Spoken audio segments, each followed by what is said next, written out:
Hey man, it's me, Kevin Smith. Are you listening to the right podcast? Because you're supposed to be listening to Three Guys in a Flick. Are you listening to that right now? Then you're in the right place. Enjoy. Ladies and gentlemen, please take your seats. The show is about to begin. The goal for you, I'll recite in verse. Return the jewel and lift the curse. If you wish to leave the game, you must save Jumanji and call out its name.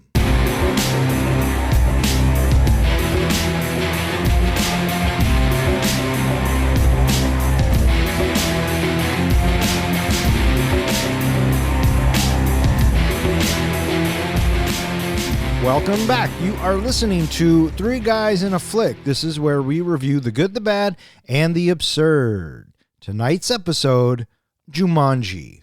Welcome to the jungle. Beware spoilers. Coming to you from the jungles of Jumanji and inside Alan Parrish's old hut, my name is Don. And to my right, we have our comic book guy, John.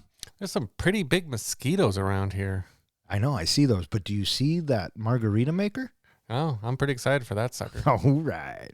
And to my left, we have the Professor, Ken. Hello, everybody. How you guys doing tonight? I'm doing pretty good. Frustrated. Why? Because apparently I didn't get a memo. No. You got the memo, bud. Well, apparently I didn't read the memo. Okay, well then, who do we blame for that, my good sir? Because what the listener should know is while you guys prepared for and watched Jumanji, Welcome to the Jungle, I watched and prepared the notes for Jumanji 1995 original version. I don't know what to tell you. How was that? It was nice going back in time and watching the old movie. I loved me some Robin Williams. Oh, how could you not, right? It kind of changed. I mean, it was revolutionary for its time. Yeah. With the CG and everything. And Yep. I really enjoy the original. I do. I will say that the fact that they were just really starting with CGI, it doesn't hold up as well these days when you watch it. It looks pretty cheesy. Yeah, I've seen it in the recent years, and I even watched it again when this came out in 2017. And you're right. I mean, it's more of a nostalgia factor at this point. So, Jumanji comes to us from the Bronco helmet, which was selected by the Professor. Do we know who put Jumanji in the helmet? Yeah, I do. Who was it? It was Jeff. And why did Jeff put Jumanji, Welcome to the Jungle, into the helmet? Jeff and I, we were talking about how, enjoyable this movie is. He's like, how come you guys haven't reviewed that yet? Oh, and another point, he's my brother. I want to thank Jeff for throwing this into the Bronco helmet. We appreciate it. This is for you. We hope you enjoy it. Thanks, Jeff. Yeah. Thanks, Jeff. Released on December 20th, 2017, Jumanji, Welcome to the Jungle was directed by Jake Kasdan. Screenplay by Chris McKenna, Eric Summers, Scott Rosenberg, and Jeff Pinkner. And it stars Dwayne Johnson, Karen Gillan, Kevin Hart, Jack Black, Nick Jonas, and a bunch of other actors. How'd this movie do, Don? This movie was made for $150 million and brought in $995 million. So that amount, that's largely because of the rental sales. That first year, it only made $172 million, and that's respectable. It was number 17 on the box office for that year, and it did quite well. It was 12 weeks in the top 10. Interestingly enough, you know what other movie was released at the same time? As Jumanji in 2017. Same weekend, and it spent 11 weeks in the top 10. I'm going to say it was a Marvel movie. Yes or no? No. Oh, fuck me. I don't know. The Greatest Showman. Oh. Nobody asked me. He asked both of us. You just got to jump in there, guy. You're not going to get an invitation. So the 17th ranking at 172 million. The Greatest Showman was at 55 with 49 million. Wow. Well, it's safe to say that I would easily watch this over The Greatest Showman any day of the week. And twice on Sundays. So the author of this movie, the author of the book, the original children's book, he wrote another story that was made into a movie, a popular children's movie. Willy Wonka. Misery. Polar Express. Oh, cool. So I thought that was kind of cool that that author did both these movies. Yeah, that's fucking fantastic. Yeah. I like that. I seem to recall a little bit of backstory about that. I remember that the author was disgruntled about how Jumanji was treated on screen, and he was steadfast in how the Polar Express was going to be expressed on screen, that he had a lot more direct involvement in say in how his story was to be interpreted. Yeah. Hollywood, man. Did you guys see this in the theater? I don't know. I'm betting I did. I don't remember exactly, but 2017, I definitely would have gone and seen a rock movie in the theater. Oh, Really? absolutely. Oh, 100%. Yeah, I loved about everything he was in. There's only a few exceptions. I still love everything he's in. You can Wa- put The Rock in a fucking box and I'll watch it. I didn't care for Walk Tall. I think that was one of the few ones I didn't care about. Yeah, well, that doesn't surprise me. It's not great. It's not great. But yeah, I saw this in the theater and I loved it. I am probably going to take some shit for this, but I think it's better than the original. I'm with you on that. And it's no disrespect to the original. I mean, obviously we couldn't have what we have without it, maybe, but the characters are in this are just so much more lovable, and it's funny. In the original, Robin Williams is kind of carrying everybody, and in this one, everyone holds their own. Yeah, and we'll get into that in a sec. But that's what I was thinking. Well, let's just cover the elephant in the game real quickly. Some people have debated, and I don't think there's any debate really to it, is that this is a sequel to the original and not a remake of the original. The examples that are given in the movie is that one, in the beginning of the movie, the board game is washed up on a beach, just like in the first movie, they throw the board game into the water and it washes up on a French beach. This time it's taken like 40 years and now it's washed back in America on the beach. So that is partly part of the sequel. The second part is when they get into the Jumanji game and get into the jungle and get to that tree house, or that little treehouse area, Alan Parrish's name is actually carved into one of the banisters, so it's obvious that he was there. The third thing, and I thought this was kind of interesting, is did you catch the Martha reference? No. In the original Jumanji movie, when we get to meet Judy and Peter's parents, his mother is named Martha. In this movie, one of the young ladies in the movie is named Martha. So, coincidence that they both are named Martha? Yes. Okay.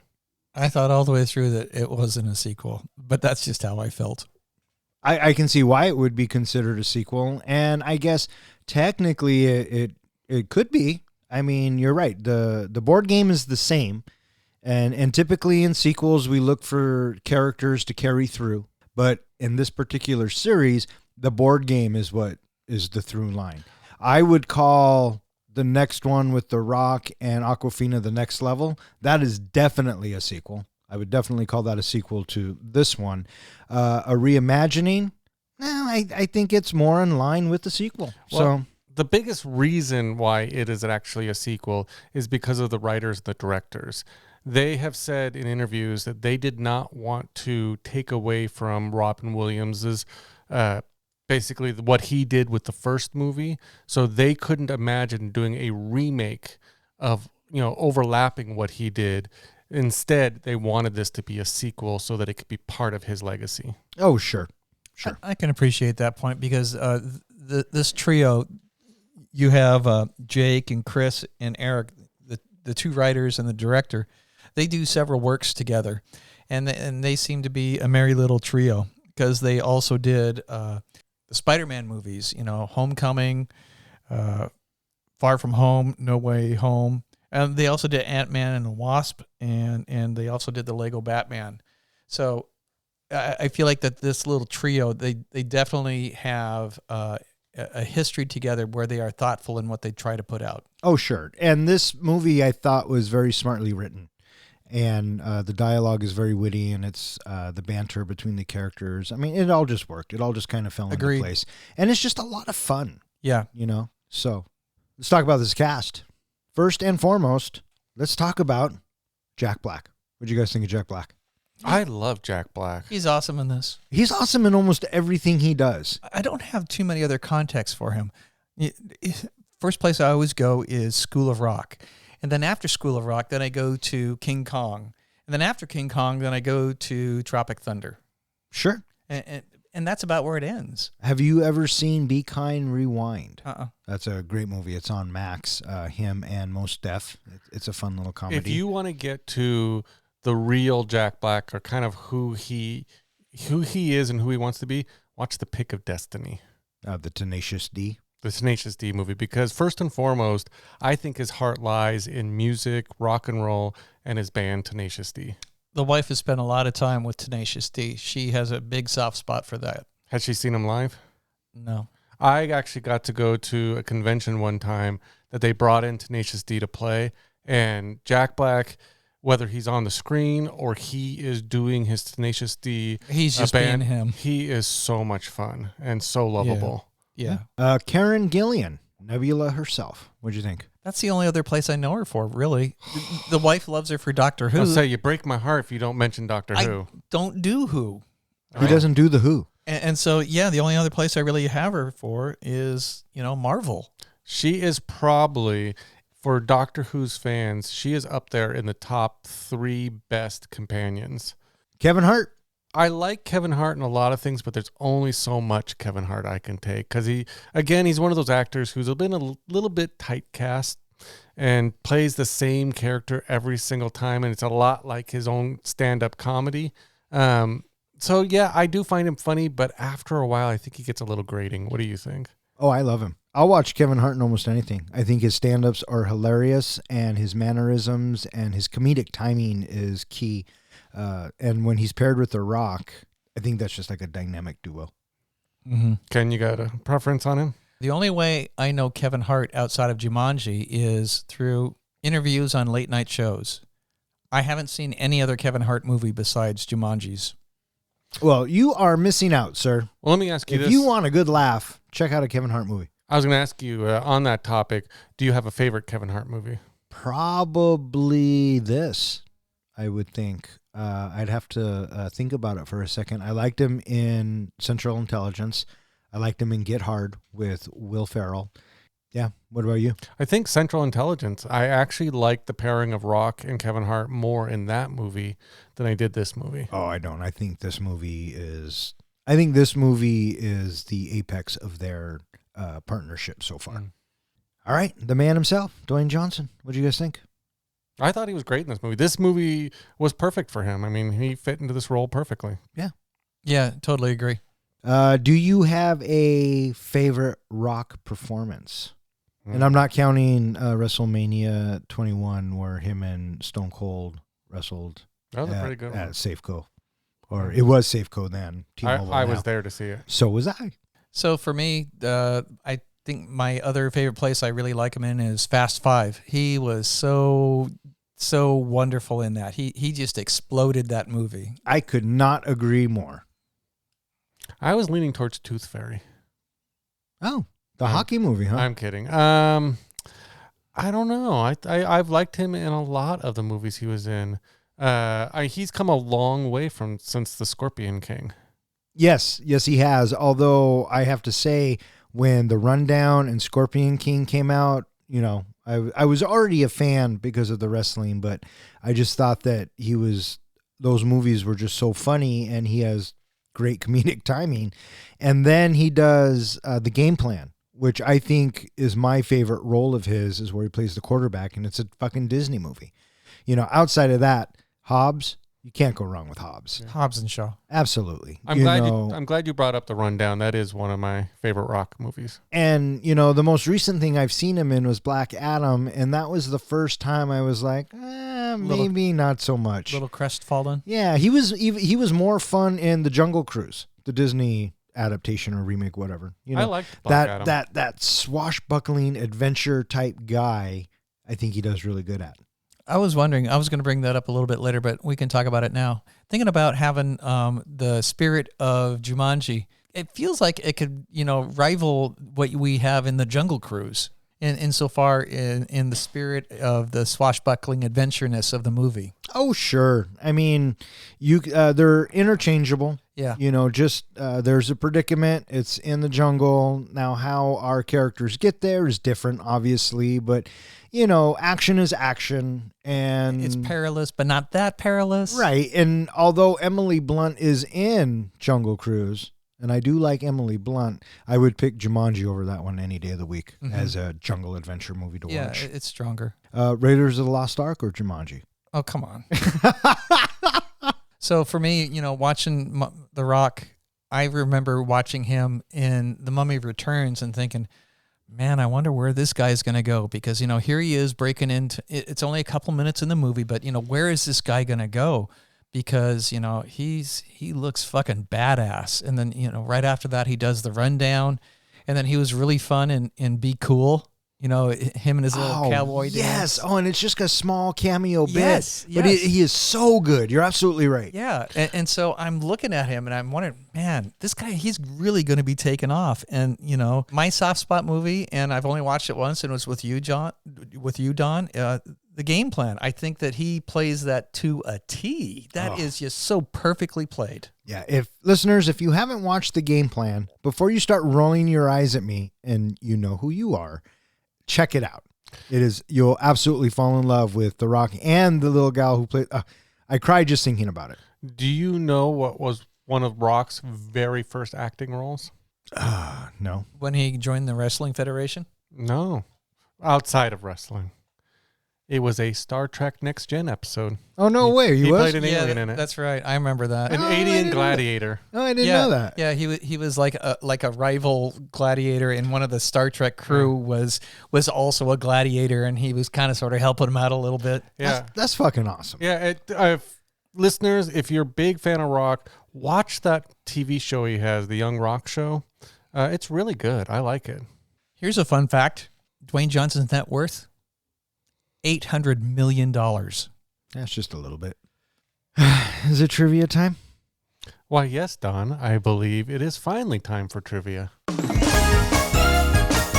In our continuing pursuit to crown the master of movie trivia, I've prepared a series of questions related to the movie that we are reviewing this episode. Please wait until I finish each question before answering, Don. What band is on the tank top that Alex is wearing in the beginning of the movie? Metallica. Correct, sir. What is Bethany obsessed with? Instagram. You have a guess? Instagram? It's her phone. Man. What is Fridge's football number? 74? 0.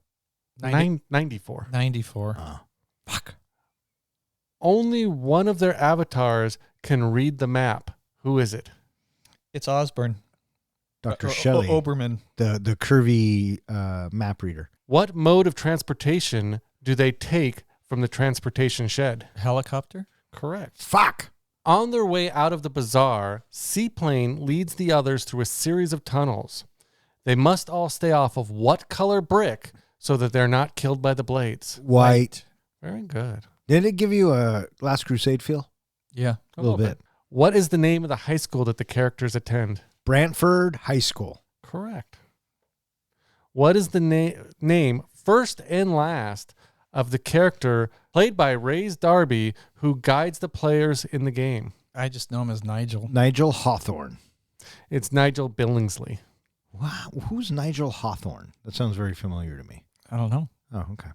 And for the final question, what year does Alex return to after they win the game? 1996. 1996. Mm. So I think, Don, you win this week. Well, that's a fucking first. So I think we're finally back at a tie. Well, lucky fucking us, huh, Professor? You got it. Lucky us.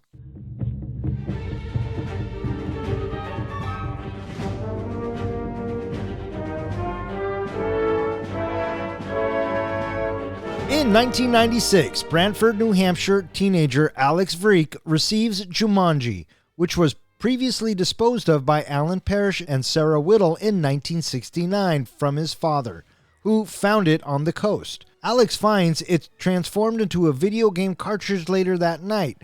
Opting to play, he is suddenly sucked into the game, thus disappearing from the real world as time continues to pass.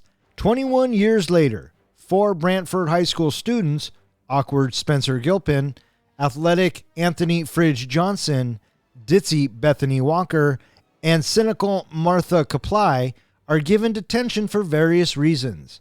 Fridge discovers Alex's discarded video game. Upon starting it, the group is sucked into Jumanji, landing in a jungle as their chosen avatars. Spencer as muscular archaeologist Dr. Xander Smolder Bravestone, Fridge as zoologist Franklin Mouse Finbar, Bethany as male cartographer and paleontologist Professor Sheldon Shelley Oberon, and Martha as sultry martial arts expert Ruby Roundhouse. 3 marks on their arms denote their lives in the game, making them afraid that if they lose all 3, they will actually die. The group's goal is to end a curse on Jumanji, brought about by a corrupt archaeologist, Professor Van Pelt, after he stole a magical jewel called the Jaguar's Eye, and gain control of the jungle's animals. They must return the jewel to the shrine and call out Jumanji to lift the curse and leave the game. So this movie starts out familiar to the original. We get the drum beats. Well, we also get the 1995 ended with a beach scene. This one starts with a beach scene. And some dude finds it on the beach, and he takes it home to his kid, and we find out that, you know what the game that kid's playing? Did it look familiar to you? Mm-mm. Twisted Metal. Oh. That's what Twisted Metal on the PS1 looked like. I loved his, basically Alex's reaction when he got the board game is, who plays board games? I know. The kids that day, you know. Well, in 1996, probably a lot of people still. Yeah. But I understand what he's saying. And then magically, it turns into a video game cartridge. So Alex gets the cartridge, decides to play it, and he gets sucked into the game. So we cut to Spencer, and he is gaming and also writing a paper for school. Mom comes busting in, and we can tell right off the bat that this character is really uptight because, his mom is just screaming about being careful of everything, right? And then after she leaves, we see him squirt, and this is before COVID, right? We see him squirt some Purell into his hands, and then what does he do? He pats his neck. Oh, it's also his cologne. Right. And we instantly know who Spencer is. Nerd. Yeah. And we've seen the archetype 1,000 times. We cut to Fridge starting his day. Yeah, with his mom basically, saying, is he getting his grades up? Is he doing his homework? Things like that. He's being tutored by Spencer. He's got to stay on the football team, that whole trope. Yeah. And then we're introduced to Bethany, and she is just, quote, waking up in the morning. With her big selfie stick, yeah. Yeah. Instagram fiend, Mm-hmm. right?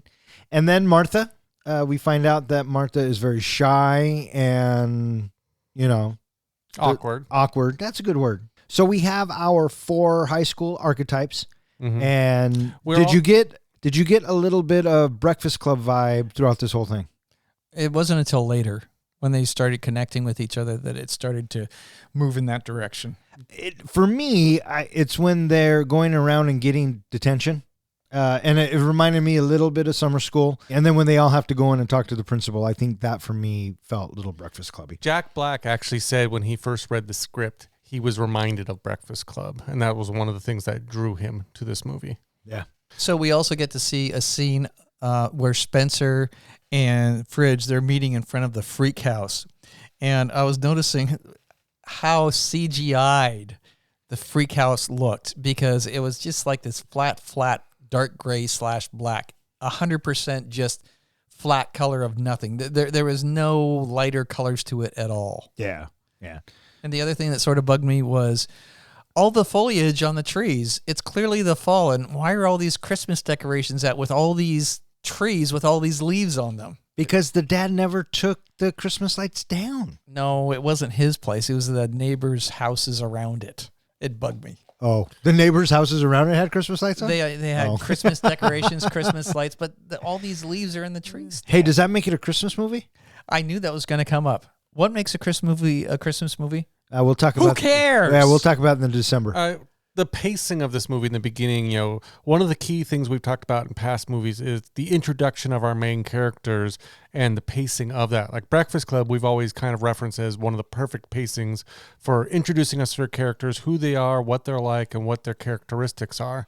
This movie, we quickly kind of get, the characteristics of our characters, and we figure out pretty quick that Spencer and Fridge used to be very close friends. They used to be best friends. Something has happened to divide them, and now Fridge is having Spencer do his homework. Yeah, and Spencer tells us that as the audience. It's been fun doing your papers and homework. Even though we've been friends since childhood, and you walk around here like you don't know me. A typical trope. What do you think of the pacing, though, of our introduction to these characters? The pacing was great. It's not until later in the movie that we slow down, but I think the first half of this film is paced very well. It gets us moving. It tells us our story, and it lets us have fun along the way. So right after Fridge hops into the car and they don't offer Spencer a ride, even though they're all going to the same place. What the fuck? Oh, you had to see it coming, though. Yeah. Come on. And then we have the dad come out from the house, and then he says, "This world swallows up kids like you." Do you know who that actor was? Tim Matheson. Do you know what he's from? I know him from a couple of different places, but the places where I know him from most is from a TV show called Burn Notice, and he also did. He was in Animal House. That's where I go to automatically. That's Otter. Yeah. No, it's not Otter. Well, it's no, it is Otter. Can we talk about the scene in the principal's office with Spencer and Fridge and the paper that has been copied? We can talk about whatever you want. What would you like to say about it? That scene annoyed me because there was an easy out and they missed it. Which was said earlier on, Fridge said he was being tutored by Spencer. So all they had to do when they were sitting in that room is have Spencer say, "I was tutoring the Fridge. I was helping him with his paper. I must have used the same language from my original paper. I apologize. It's my fault. It's not Spencer's fault, but we worked on this paper together." So they get detention, all four of them. What did you think of, first of all, what did you think of the way Martha got detention? I liked it. I like that she kind of just goes off on the teacher, and some of the stuff she says it kind of makes sense technically. Well, it's kind of a dick comment to the teacher, though. It really is. It really was. My favorite one though is Bethany when she's on the phone and the teacher's like, "Hello." It's 2 more minutes. But I finished. There was something that I tried to watch for in this movie, but I missed. But did you catch the kind of the Wizard of Oz references throughout this movie? No. In the music, apparently it was worked in that every so often they had they played a few notes from Over the Rainbow. And I guess there was a few other little instances here and there of just trying to give you callback. Oh, in the end of the movie, there is another reference that I will bring up that Nigel says that is a direct reference to Wizard of Oz. Cool. So they all get detention. They got to go down and take the staples out of the magazines. Choose your weapons. Which would fucking suck. And naturally, they find the video game system. How did it get from Alex's house to the school? I'm guessing that when the father finally gave up on getting his son back, he just gave it all away to the school. That's exactly how I took it as well. And so, whilst in detention, Fridge finds the video game and they plug it in, and he looks to Spencer, to hook it up. And the TV cart thingamadoodle, remember those in high school? I remember being so happy when those things got wheeled into the classroom. I know, because you knew no class. And we were going to get to watch Cujo. They hook it up and they turn it on, and then they find out that one of the characters you can't select, which at the time when I saw it, I didn't put 2 and 2 together, but that'll come around later. Mm-hmm. And they go through, and Fridge picks. He thinks it's Moose, but it's Mouse. Right. And Spencer picks Dr. Bravestone, And Bethany picks Shelley Oberon because it's the curvy genius, and so she thinks it's a girl in Shelley. And Martha gets Ruby Roundhouse. Real quick, out of the 4 characters in the video game, which one was your favorite? I got to go with Smolder. So good. I think I would too. I would too, but Ruby Roundhouse is a close fucking second. Okay. And so they all get sucked into Jumanji, and now we can kind of start our movie. What did you guys think of when they all fall into Jumanji and then they're just starting to figure out what the fuck is going on? Did you catch that Smolder, the Rock's character, is the only one who always lands on his feet? I thought that was kind of interesting. It was funny that the rest of them all just flop down or land however. Ruby lands on her feet a couple of times. I thought it was a great kind of quick introduction to our new characters. I mean, we knew right away that, 2 and 2, put 2 and 2 together, they're now their avatars. Yeah. I like how the Rock's character is still Spencer, and he's trying to figure out. And I like how Fridge is having a fit because he's small. He lost 2 feet. And, he's got the backpack, and he's Bravestone's valet. And I love how Ruby Roundhouse, when she looks at her avatar and is like, who dresses like this in the jungle? Yeah. Which was a direct reference to Tomb Raider and making fun. I guess there was a big thing about, sexy characters in video games wearing non-practical clothes, and that's what they called out in this movie. Yeah. I do dig Bethany, though. I'm an overweight, middle-aged man. I have a tattoo. Wait a second. Where's my phone? But then it's followed up so brilliantly with I don't have 2 feet of my body. The way they just kept going on and on when they first arrive in Jumanji, I think it's just comedic gold. I love when they figure out how to bring up their stats, their strengths, and their weaknesses.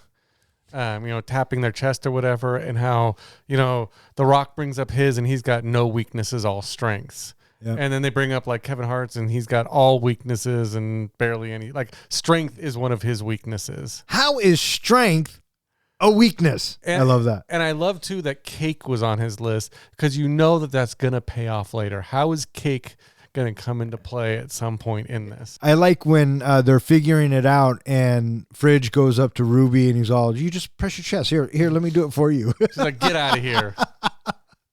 Oh, it's so good. The chemistry between these 4. Mm-hmm. I fucking love it. I absolutely fucking love it. It works well. Absolutely. And then here comes a hippo, and Bethany's gone just like that. What did you think of that immediate, one character's all of a sudden dead? I immediately thought of Deep Blue Sea when the shark eats Samuel L. Jackson, very similar. But they have to establish the rules, right? And in most video games, you get 3 lives. So it makes sense. And when the tattoos, that's your life. And I thought they did a really good job of incorporating video game rules to this world since it was a video game. For me, I've talked about our oh fuck moments. And I think the first time I saw that and the hippo grabbed so quickly, we had kind of the inkling that they might get multiple lives, but it was just so quick and so surprising that was one of my oh fuck moments in this movie. And kind of, for me, set the pace of expectations later on in the movie that we're going to see some violent deaths. Yeah. And that sound they make when they respawn, I always like that. And then they just drop out of the sky. And then we have the hippo closing in, and then they're suddenly rescued by Nigel Billingsley. Welcome to Jumanji. And this is the narrator, and this is giving us a backstory. I like when they get into the truck and they start going and they're asking Nigel questions, but he's an NPC. He's just repeating things. Right, and he's very limited on his responses. And The Rock has a letter, and Nigel starts to narrate it, and we cut to it. Cutscene. And you hear Fridge going, what the hell? Where are we? What is this?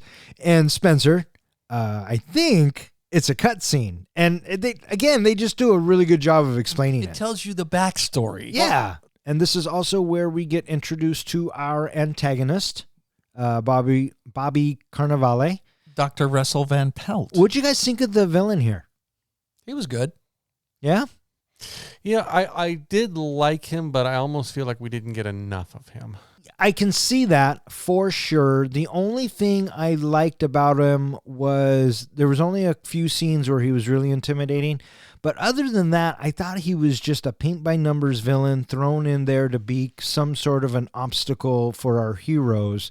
And I don't know. I think he I'll was. agree with that. I think I like the villain in the original the best because ultimately it's his dad. Well, it was Van Pelt in the original, so they shared the same name.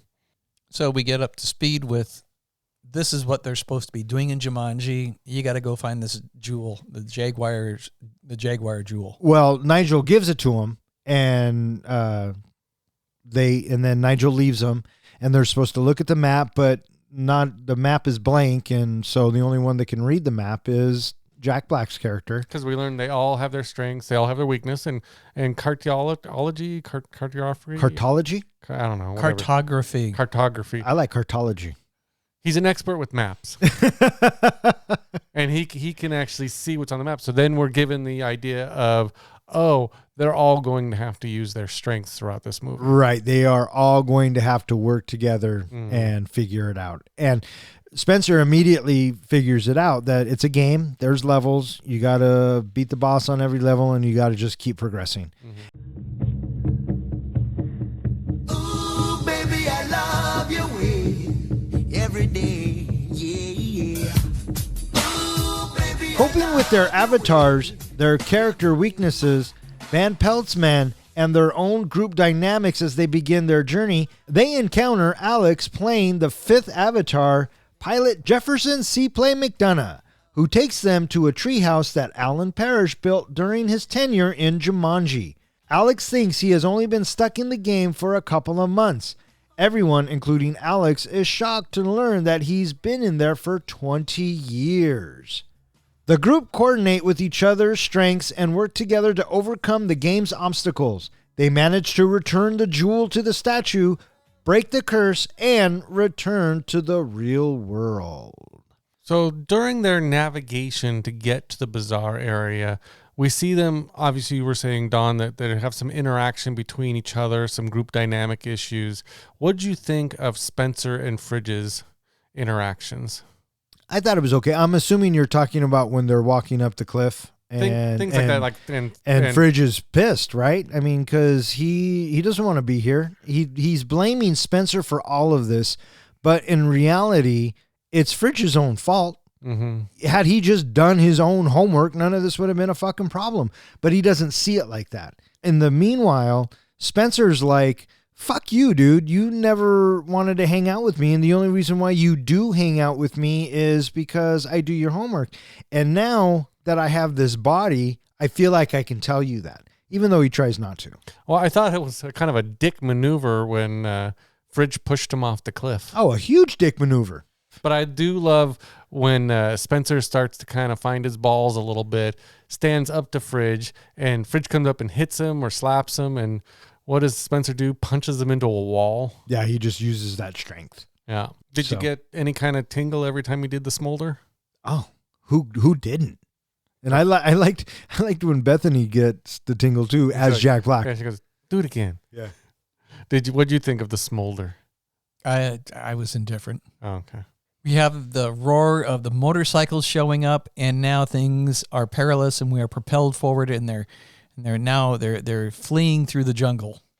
I like that they're trying to get away, and everybody's running past Fridge because he's slow, and Bravestone's like, "I'll carry you," and Fridge is like, "I'll die."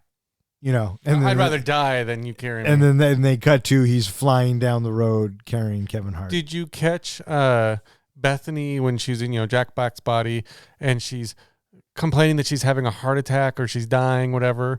But if you flash back to her weakness, it was endurance. Right. So basically, she was just out of energy. Yeah. So I love how they kind of tried to work each of those characteristics into the characters. Yeah. Oh, they did. They worked them in. Mm-hmm. Absolutely. And so at the bazaar, they figure out what's kind of going on. They run into this little kid, and it tells them you have to find the missing piece. And they assume it's the missing piece to the map. So they get lured into this area, and they have this ration bit.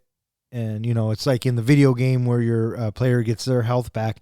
And I love that the cake callback comes back and Kevin Hart eats the cake. Did you notice how violently he explodes? Oh, yeah. It's not like a little poof, you're gone. I mean, he fucking exploded. Well, not only did, I mean, first of all, it was just this huge fireball, but I don't know if you caught it. If you looked at the ground, all the ground around that area was all black. Yeah. From the explosion. Yeah. And then Spencer figures out he can fight. Mm-hmm. And these are always fun bits. Well, I love, because it was a callback to the beginning of the movie. You notice I used the word callback. In that when we first see Spencer playing the video game, the fighting game, he's calling out each move that he's doing, uppercut, right hook, parry, parry. In that fight sequence, I love the fact that they brought that back, just like a video game. He was calling out each one of his moves. Yeah. Before this happened, though, I think that it's worth mentioning that when they escape they jump into the water and then they get out of the water, and then we have Martha. She suddenly gets bitten by a snake and poof, she dies. And then we realize that now they realize what those hash marks are about. They figure out that they're losing their lives, and this is going to be an issue, not once but twice more in the movie, about her and the issue with snakes. Because when we get to that scene, with the snake coming out of the basket, it's like, holy shit, she could be in serious trouble here. Yeah. There is another fun moment that happens before they get to the bazaar. I need to take a leak. Oh, this part had me rolling. Jack Black plays it so perfectly. It's so funny. And you notice Fridge and Spencer, they're trying to be cool about it, I love it. Oh, don't look. This is a thing. We don't look. Yeah. Spencer's like, yeah, you don't look around, And Martha, come look at my penis. No, thank you. I love how she says, this is so cool. You guys have a handle. Yeah. We do also get, before they get there, that the girls, they have a little bit of girl talk together. And I feel like that this is the first connection that happens in the movie between our characters, that a little bit of a bridge is starting to build between them, because they're talking in a way that I feel like that they show that they could have, some sort of common ground with each other when they're talking. Sure. And during these bits, as they have to walk to where they're going, they all kind of bond. And exactly. Bethany's like, why do you hate me, Martha? And Martha's like, because you're superficial and this, that, and the other. And Bethany's like, well, that's just what you see. Maybe I'm going through some shit. And it's for the first time that they kind of both see each other as humans, which is ironic because they're avatars. This is something I really appreciate about this movie, is they took a typical trope and they turned it completely around. Typically you get the pretty girl is the mean girl. She's superficial and she's somewhat of a bully. In this one, Bethany brings up the fact of, yes, I'm good looking. Yes, I'm superficial, but maybe you don't like me because you're afraid I won't like you back. And so that's why you behave like that. That's why you behave. So it wasn't that Bethany was mean to her ever. It's that Martha never gave her a chance. And that's Martha's guard. That's her shield, that she is willing to hate everybody else, so that way she doesn't have to be disappointed. So they make it to the bazaar, and they find out that there's a snake in the thing. And Fridge realizes that he's a zoologist. And throughout this bits, every time there's an animal or something, he'll spew out a fact. Why do I know all this? Exactly. And they open the basket, and it's a black mamba. And, Fridge is like, that's a black mamba. And they come to the conclusion, I don't know how, but they come to the conclusion that it's a staring contest. Well, it was the clue that said, don't blink. I get that, but a staring contest with the snake? And God bless Jack Black. They say, is anybody good at a staring contest? And Fridge starts blinking his eyes rapidly. I saw that. Like, no, I don't want to do it. And Bethany feels bad. Guys, I'm great at it.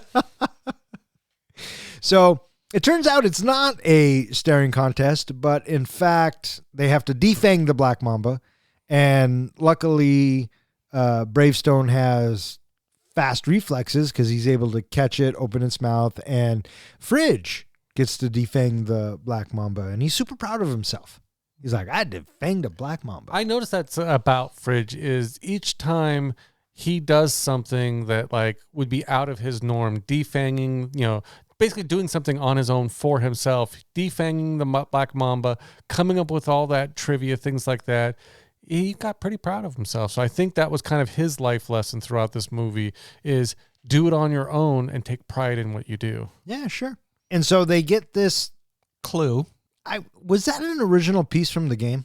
I don't know. Kind of reminded me of it. There was also a couple of statues in the ground when they first get there. I think those look like the pieces from the original game. They were all designed to look like the original pieces from the game. Nice. I knew it. Van- But they are attacked. And Van Pelt catches up with them. And action ensues. But just as they're cornered, they get some help. Smoke bomb. And it is the wonderful Nick Jonas himself. So this is the fifth character. We escape through those tunnels in a series of traps. Very Indiana Jones, like you called out earlier. Yep.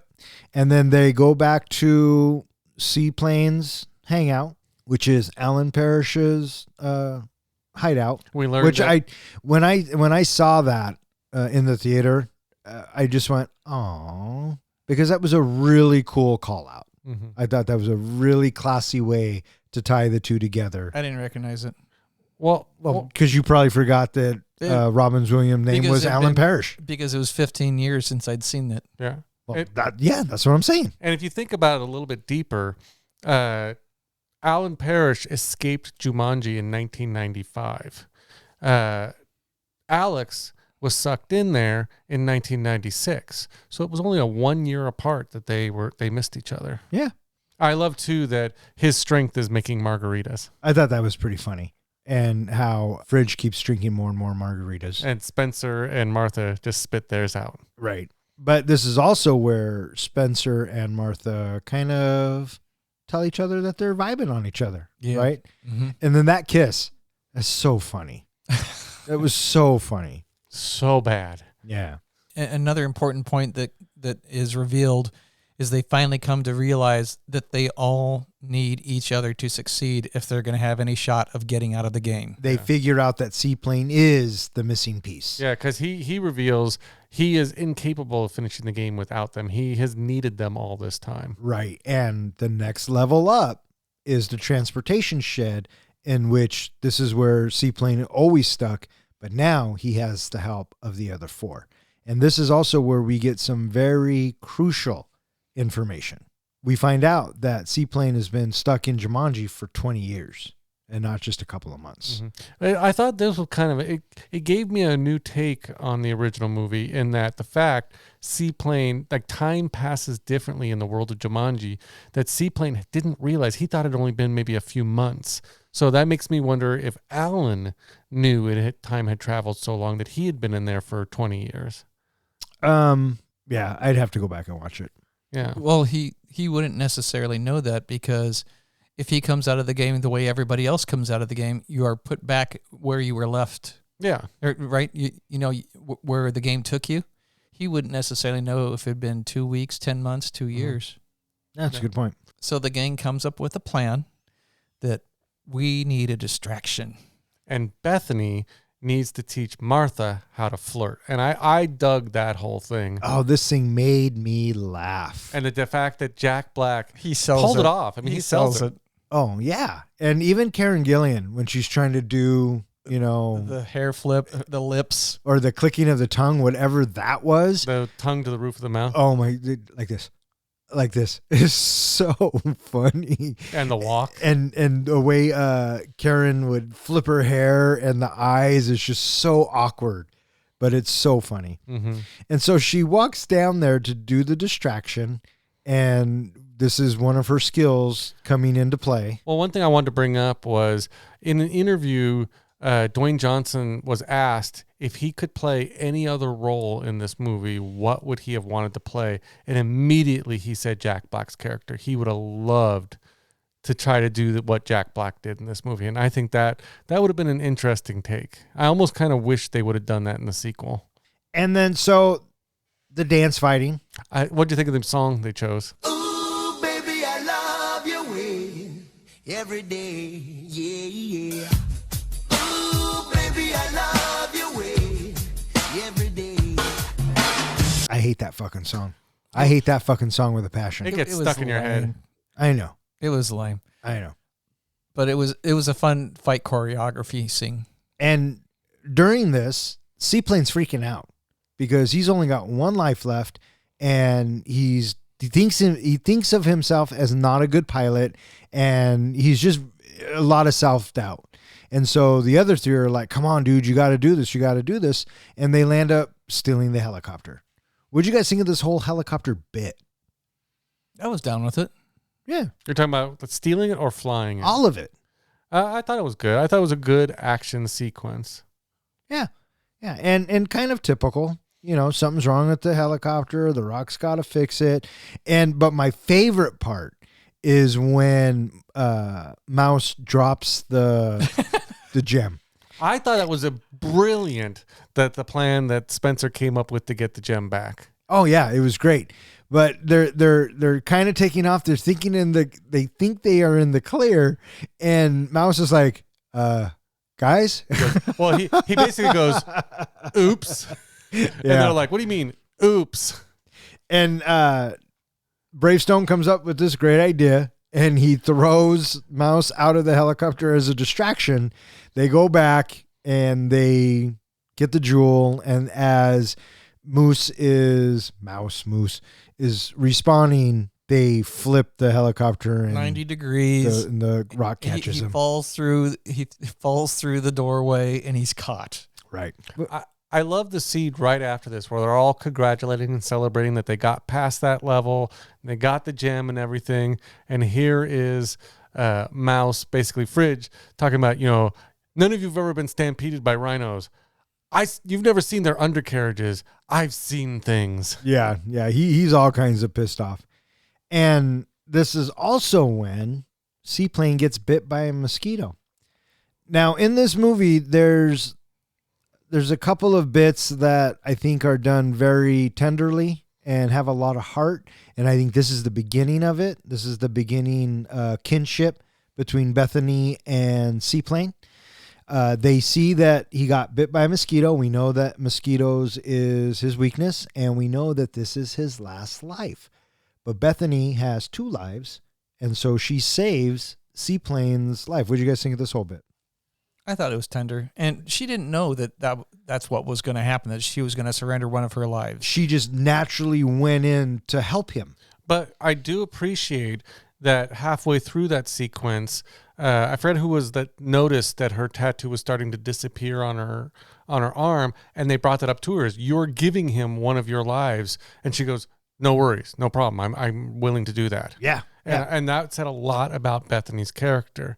I think it was at that time that I started to think, oh, they're setting up for maybe she's going to go back into the past or something, that her and Alex are going to end up together.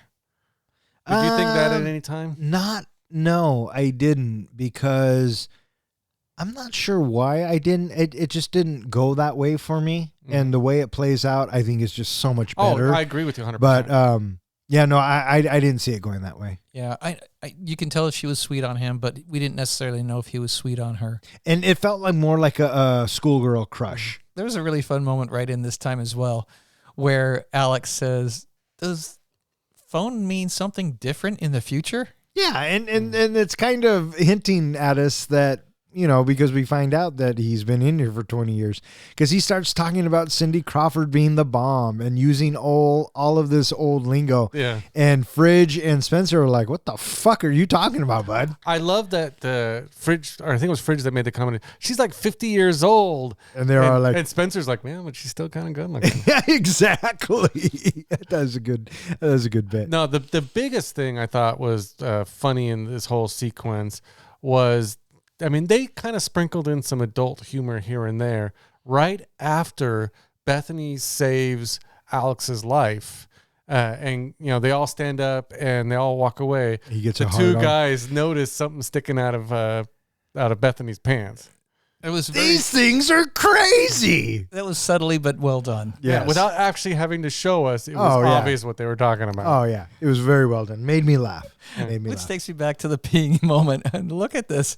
And then we have Moose talking about, heck, I looked at it 20 seconds in. Yeah, as soon as I got here. Come on, who wouldn't have? Yeah, right. He's like, I'm glad I brought one thing back, in from the real world. Right. they find the Jaguar Mountain, and at the same time, it's also revealed that a vulture sees them that has been sent out by Van Pelt. Right. And he's been on their trail ever since. Mm-hmm. And now we finally reach the final path, and it's nighttime, and then we have all those torches light up, and they are faced with a challenge. I thought this was a really good looking scene. I like the Jaguars in it. It becomes a Bravestone thing, and he's going to do it. And because him and Martha already professed that they like each other, so he's trying to step up and be a little bit more brave.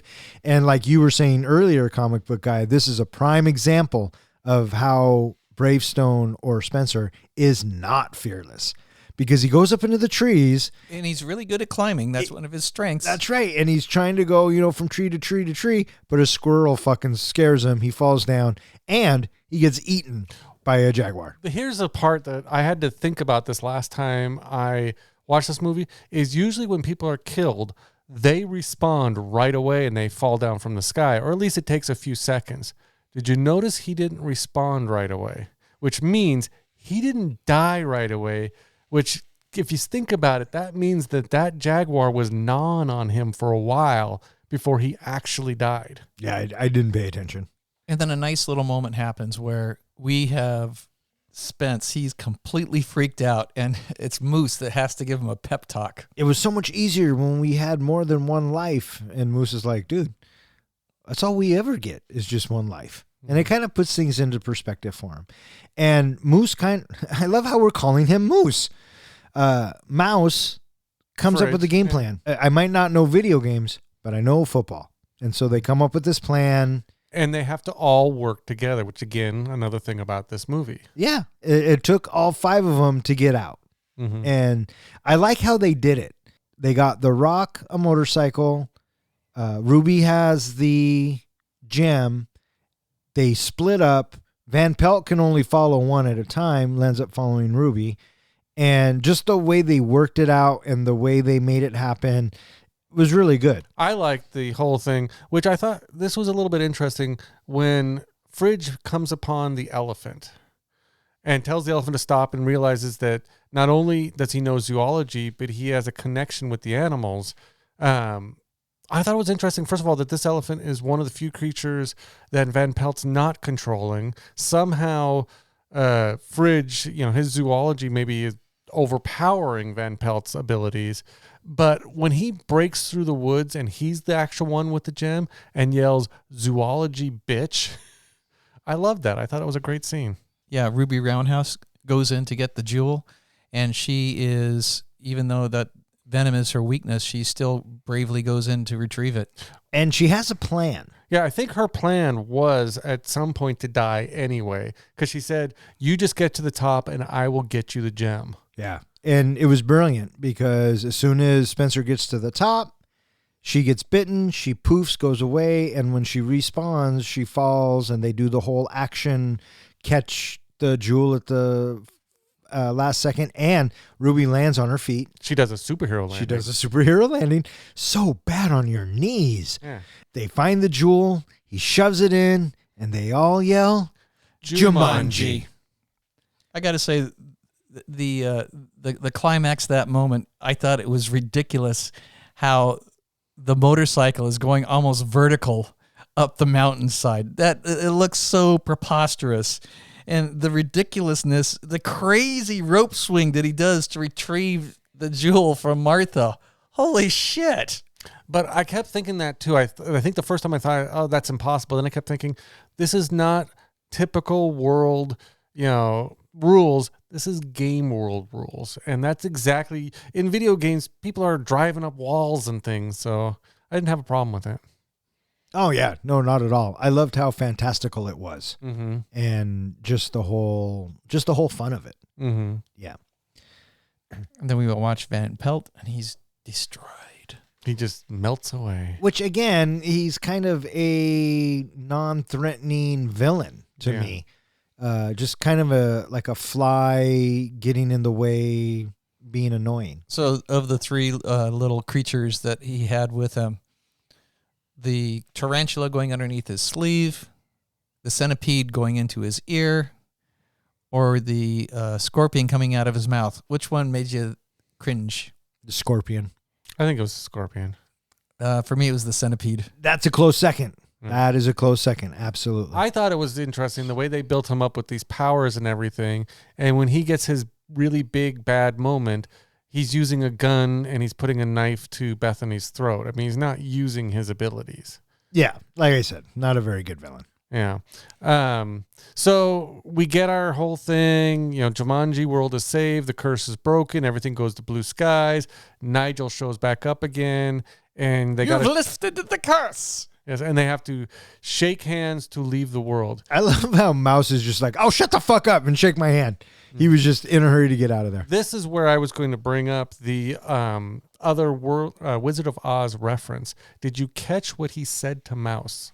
He said goodbye. He said, I think I'll miss you most of all, which is a line from Wizard of Oz. Well, there you go. Dorothy says that to, I believe, the Scarecrow. Oh, yeah, there you go. But here's the question I have for you guys.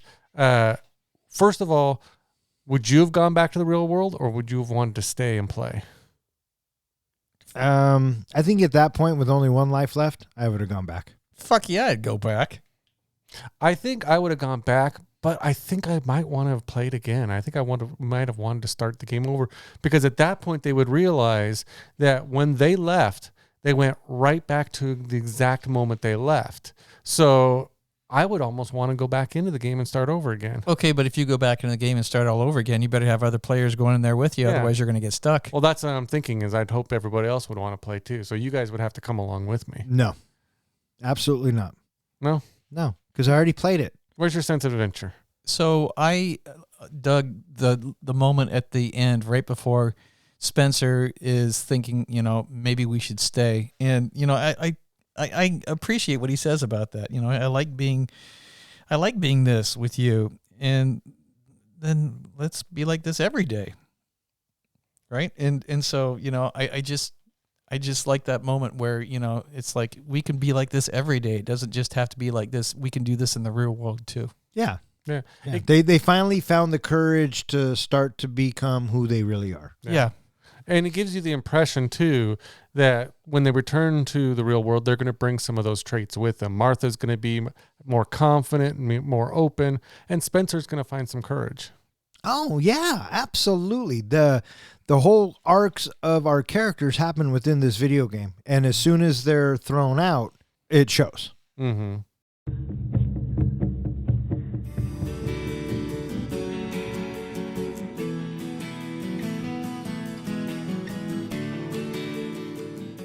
Back in the present, the group finds the Varick home restored and lively from its previous haunted state. They meet Alex, now an adult, who explains that he miraculously returned to his own time in 1996, allowing him to live his life. He remained in Brantford and now leads a married life. His daughter is named after Bethany to honor her after she saved him by sacrificing one of her own lives in the game. The four students form an unlikely friendship after their experiences in the game, having bonded and become better people. Together, they destroy the game to prevent it from endangering anyone else. Roll credits. So they get out of Jumanji. And First thing they notice is Alex isn't with them. Right. Yeah. And that they're back in school. Whatever. Well, first they go walking and they find the house completely restored Right. before they get to school. Well, where did they pop out of? Well, he's talking about they're back in the AV room or whatever it was. Right. Right. And then they notice that Alex isn't with them. Yeah. And so then they go walking, which I assumed was the next day, Saturday after their detention. Because remember, they had to go to detention again the next day. I assume they left as soon as they got out. That's what I thought too. That they went to go check on Alex. Oh, you think so? Because they know who he is, right? And because that was where he disappeared.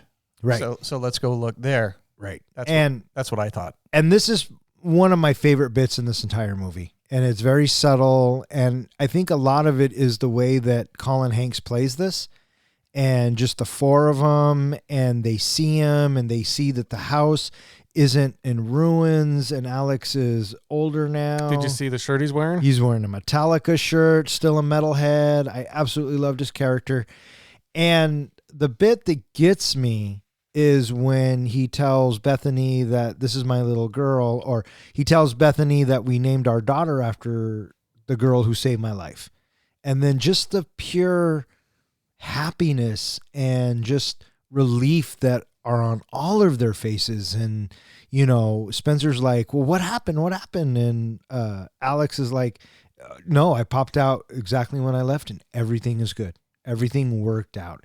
And watching this movie the first time, I should have seen that coming, but I didn't. I thought it would have popped him out now and he missed 20 years and this. Yeah. But, you know, if you go back to the original, they do the same thing. Mm-hmm. But no, I really dug this scene. And my favorite part, and it's subtle and it's probably stupid, is after they kind of accept what's going on, they're smiling.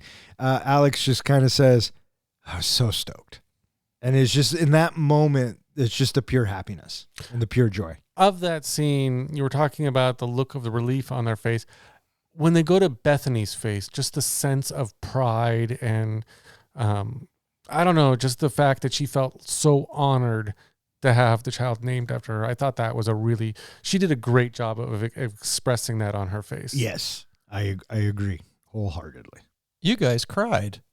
It may have been I might have teared up. Yeah. I might have teared up at that one moment. That was a lot of heart in So that scene. you guys cried. I'll admit it, yes. So did I. Down both eyes. Yeah, it's Down so both cheeks. so good. So stoked.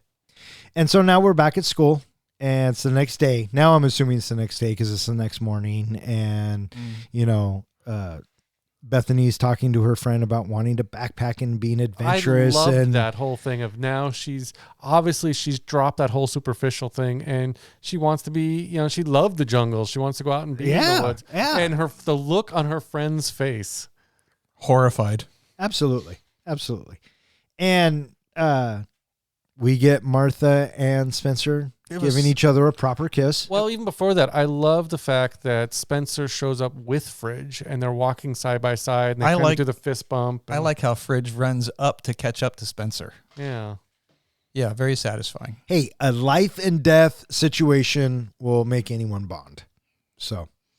And then, yes, we get that kiss. We get the Michael Bay 360-degree kiss. I'm glad I wasn't the only one that thought that. Was this kiss a little bit better than their first kiss? No, I like the first kiss much better because just the way the Rock's face. And licking the side of their faces. And then we hear drums beating. Naturally.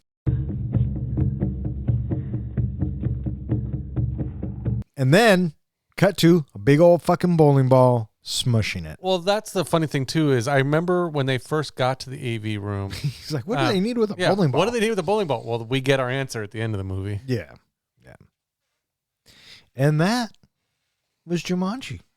So I got to say, you know, watching this movie, watching them, you know, walking all over Jumanji, that was quite the crazy journey that they had. It was. It reminded me of Journey to the Center of the Earth too, with The Rock. Oh, yeah. You mean Middle Earth? Oh, fuck. Walked right into that one, didn't we, bud? And now it's time for John's Precious Moment. Last week, I took a break from comparing the movie that we were reviewing to the greatest movie series ever made, Lord of the Rings. This week, the vacation continues as I compare Jumanji, Welcome to the Jungle, to another movie that shares similar themes. This time, it's Wizard of Oz. Or as I like to call it, John's If I Only Had More Moments. In my head, I'd be scratching while my thoughts were busy hatching if I only had a brain. In both movies, characters are brought into a different world where they must complete an adventure to return home. In Wizard of Oz, it's Dorothy who is initially pulled in, but if you paid attention, you'd recall from that movie that her companions are played by people from her real world. Also in Jumanji, like Wizard of Oz, both movies focus on unlikely friendships that build throughout the movie. In Wizard of Oz, it's Dorothy, the Scarecrow, the Tin Man, and the Lion. In Jumanji, it's awkward Spencer, athletic Fridge, ditzy Bethany, and cynical Martha. So, to break it all down, Dorothy would be Spencer. In the world of Jumanji, he's the leader and the one who pulls the group together, much like Dorothy does in Oz. The Scarecrow in Wizard of Oz is the one that's in search for a brain. He lacks intelligence, but really, he has his own unique way of thinking that proves to be an asset to the group, much in a similar way as does Bethany in Jumanji. She's basically smart, but hides it for superficial reasons. As the adventure persists, she grows to embrace her non-superficial sides of herself. She shows that she's more than just good looks. The Tin Man in Wizard of Oz is hoping for a heart. In Jumanji, Fridge is the one who's lost his heart and his friendship with Spencer. But throughout the movie and their shared adventures, he basically recovers his heart and recovers that friendship that he had once with Spencer. The lion in Wizard of Oz lacks courage and yearns to be brave. Awkward Martha lacks courage early on in the movie, mainly courage in herself and the things that she is capable of. But thanks to the group and their adventures together, they help her find that courage. And as for Alex, when the group finds him, well, he's a lost little dog, so that makes him Toto. The Wizard of Oz, in my opinion, would be Nigel. He serves as the group guide and gives them their quest instructions. The Wicked Witch, well, that would be Van Pelt. He's the group's antagonist. And like the witch, he'll do whatever he can to hinder the group from completing their quest. And like the witch, he has magical abilities and basically, in the end, melts away. So what is the Ruby Slippers? In Jumanji, the best analogy or comparison to the Ruby Slippers would be the Jaguar's Eye. It's the Jaguar's Eye that is a mystical jewel that possesses magical powers. It serves as the key element in the story as the characters need to find and return it to its rightful place in order to break the curse and escape the game. The Eye could be seen as comparable to the Slippers because both possess supernatural abilities and play critical roles in the progression of the narrative. Similar to the Eye being the key to the group escaping Jumanji, the Slippers are what gets Dorothy home in the end. And there you have it, my comparison between Jumanji and Wizard of Oz. Bring on the grades. What do you think? Well, you got the Dorothy, Tin Man, Scarecrow, Lion, Wizard, Wicked Witch. Those are all good, solid comparisons. I don't know if I agree 100% having Alex being Toto, because Toto, I felt like was sort of I don't know. I felt like that Alex contributed a lot more to the story arc than Toto did. Who was the lion? The Cowardly Lion Martha. was Martha. Who was Bravestone? Bravestone was Dorothy. Huh. I think I would have gone the other way. I think I would have put Ruby as Dorothy and Spencer having no courage. I thought Spencer was the one that kind of brought the group together. All right, I'm going to give you a B. That wasn't bad. All right. The Ruby Slippers being the Jaguar's Eye, more or less, I think that sort of works. I don't know if I agree with all the particulars of it, but I'll give you an A-. Wow. Wow. And my head I'd be scratching while my thoughts were busy hatching if I only had a brain. All right, what do you guys think? You guys ready to rate this flick? I'm ready to rate this flick. John, you ready to rate this flick? Okay, you sucked me into your little game. I'll play along. Yeah, That's pretty good. That's good. I like that. Professor, how do we do our ratings? We do our ratings on a scale of 1 to 5 fucks. 5 fucks is a movie that we think is cinematic gold. A 1 fuck movie is a movie where you see it one time and you're like, I'm never going to watch that again. And what's a 0? A 0 fuck movie is a movie where you see it, you're done with it, and you're like, oh, for shit's sake. What the hell was that? Who made me watch this? You know what? Somebody owes me 1 hour and 36 minutes of my life back. Or in other words, we just don't give a fuck. Professor, your brother's pick, you're up. So Jumanji, I have to say, when my brother said, hey, you guys should review Jumanji, I I was like, yeah, I'm on board with that. I remembered it being a fun movie. It's been several years since I've seen the movie, but I have to say it was every bit as enjoyable as I remembered it being from before. I found all 4 of our characters very likable, and these characters are on a very satisfying story arc with each other. We end in a much better place, emotionally than where we were at the beginning of the movie. The movie's sense of adventure was so much more fun, having these lighthearted sprinkles of comedy throughout the movie. It just made it for an easy, fun watch. And I got to say that even though the movie is, 2 hours, I felt like it didn't really drag that much at all. It seemed to move along at a pretty good cadence. And I thought that the movie showcases Dwayne Johnson, Jack Black, and Kevin Hart magnificently. They are perfectly cast in these roles. I also thought that Karen Gillan, she was a really fun character as well, and it was an easy watch. It's a solid 4-fuck movie. 4 fucks from the professor. Me or you, Guy? I can go next. All right. Jumanji has Whoa! What about Don's rating? I know, but he's just been so on lately. I know he's going to get this one too. Don, would you like to predict what I am going to rate it this time? I do, as a matter of fact, and I think that you are going to give Jumanji 4 fucks. Final answer? No, 4 fucks. 3.5. You know what? You're going to give Jumanji 3.75 fucks. Is that your final answer? Yes. Okay. No. Yes. Yes. Okay. Jumanji had a great blend of action, adventure, and comedy, and it kept me entertained throughout the movie. The humor in particular was spot on. The chemistry among the cast, Dwayne Johnson, Jack Black, Kevin Hart, and Karen Gillan, was fantastic. They all brought their A game and great comedic timing. Jack Black in particular, I felt it often stole the show with his hilarious portrayal of a teenage girl trapped in a middle-aged man's body. The movie also had some surprising heartfelt moments. The character's personal growth and the underlying message about friendship and self-acceptance were very well executed. It added an emotional layer to the story that I really appreciated. The visual effects, they were all really well done. The action sequences were thrilling, and the CGI work on the animals and the jungle environment was very impressive. It really brought the idea of a game world to life. Overall, I enjoyed Jumanji: Welcome to the Jungle. It was a fun-filled adventure that paid homage to the original while carving its own path. I definitely recommend it to others.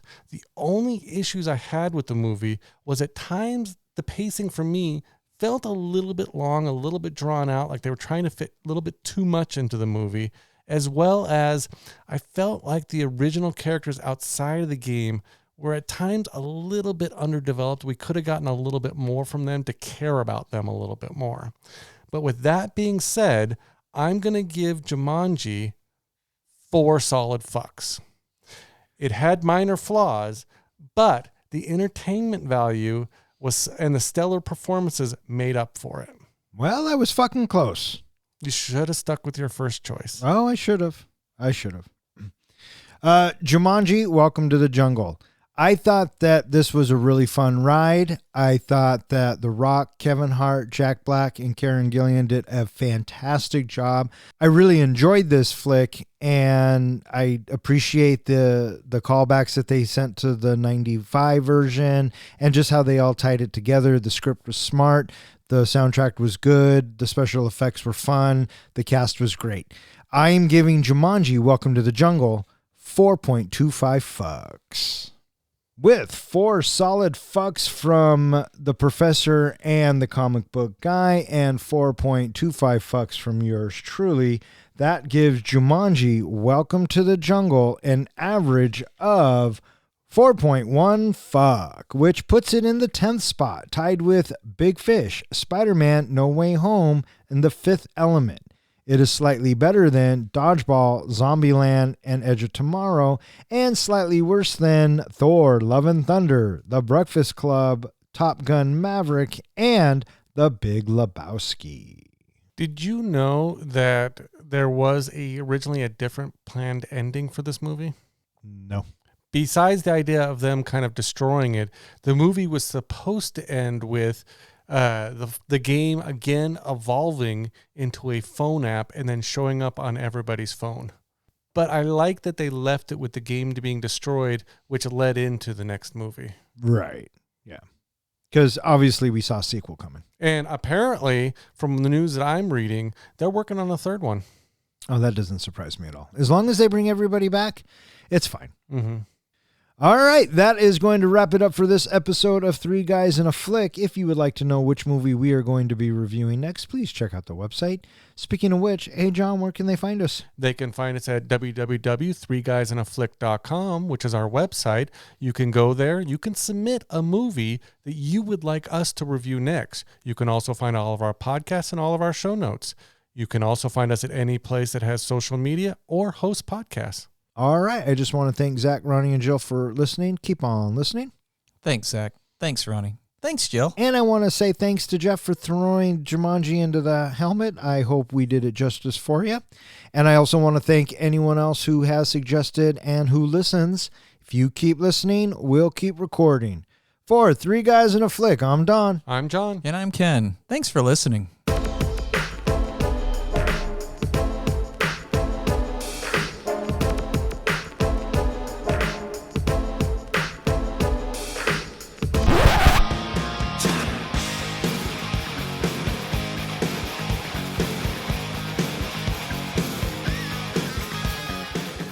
Are you saying that we went on too long? Well, you guys were jibber jabbing. I wasn't going to stop you. Are you in a bad mood? I watched the wrong damn movie. Get over it. You can't go back. Do you have a DeLorean that'll take us back in time? Sometimes I wish. Do you, I didn't ask if you wish. Do you have a telephone booth No. that you could, Bill and Ted? No. Is there a big ball of lightning, Terminator? No. The TARDIS? Is the TARDIS a time machine? Yeah. Do you have to? Okay, so you get where I'm going with that. Dun, dun, dun, dun, dun. Yeah, he gets sucked way off, into the game. Oh, you're so subtle. They encounter Alex playing a fifth avatar. Pilot Jefferson, Seaplane McDonough. McDonough. Pilot Alec. I updated it for this movie. Oh, okay. So is it still Lord of the Rings? I'm not going to tell you. Well, why not? Because I want the surprise again, like with Jaws. We've already seen the shark, right? So this is like Jaws 2. Well, you're missing my point. My point is you already jumped the shark. So whether you tell us now or later, we know it's a change. Okay. So, well, what is it? You'll find out later. I haven't thought of a good transition. Well, we'd fucking help you if you would have told us what the fucking movie you're comparing it to. We could all just sing in that one. That's what I was But thinking. then again, am I allowed to pick a musical? No, you're not. Do you got one? I do have one. I have one. Do you have one? No. What's the one you have? Vijay, Welcome to the Hungmen. No? I have two, but the first one I had I didn't care for as much, which is Jump on Her. I don't mind that one. The other one is Jumanji, Welcome to Jungle Fever. Yeah, that sounds more like a bad Cinemax title. All right. May all of your days and nights be filled with happiness. All right. Fuck off. Good night.